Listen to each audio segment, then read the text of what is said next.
U.S. President Barack Obama says the world is urgently watching for a meeting of the minds between the U.S. and China.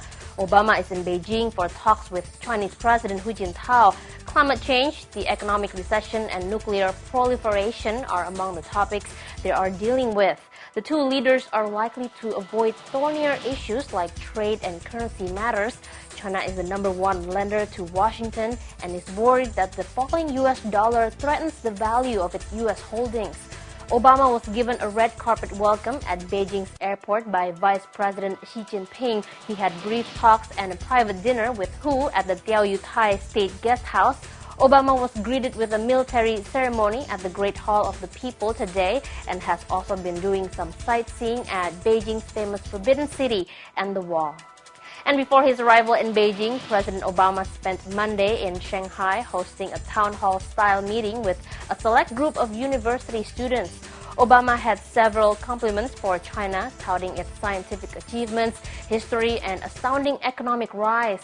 But the president balanced the warm words with some prodding in more sensitive territory, including remarks on the need for Beijing to move toward a more consumer-driven economy and to improve human rights and freedoms for its people.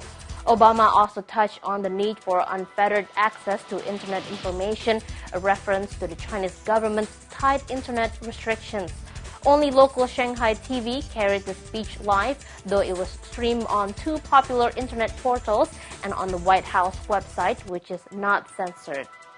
U.S. Secretary of State Hillary Clinton has visited the construction site of the USA Pavilion at the Shanghai World Expo grounds.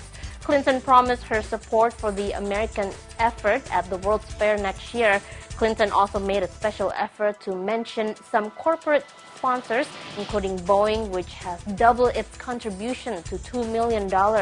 Procter & Gamble has also announced it will provide financial support for the pavilion. U.S. officials announced in September that they had raised about two-thirds of the targeted $61 million needed to build and run the pavilion, which should be finished by the end of the year.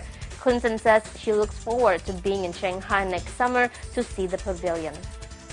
And rescue workers continue to pull bodies out of a landslide in northern China. At least 23 people have been confirmed dead after 11 more bodies were pulled from the rubble in Shanxi province. Xinhua News says the massive landslide struck Zhongyan County in Shanxi province late Monday morning. A government official says 2 people have been pulled out alive.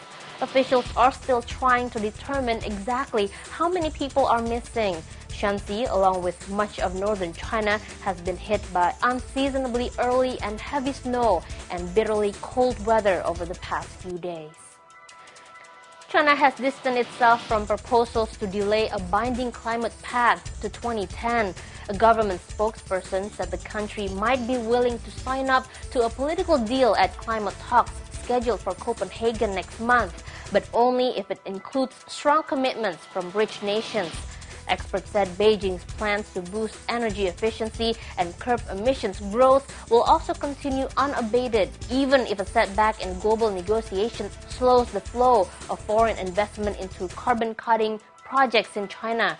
December's Copenhagen summit hopes to put in place a new framework to tackle global warming, but talks have been hampered by bickering between developed and developing nations over who should do what.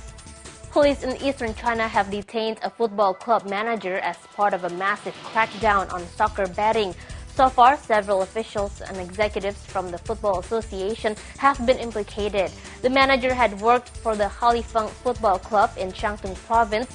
Halifeng came under the spotlight after a notorious match with the Sichuan club when the team's players tried scoring against their own goalkeeper. The Halifeng club has always been considered one of the best teams in the league, but it was mysteriously and routinely collapses in the second half of each season. And that's the BON headlines for now, but we'll be back with more news after this.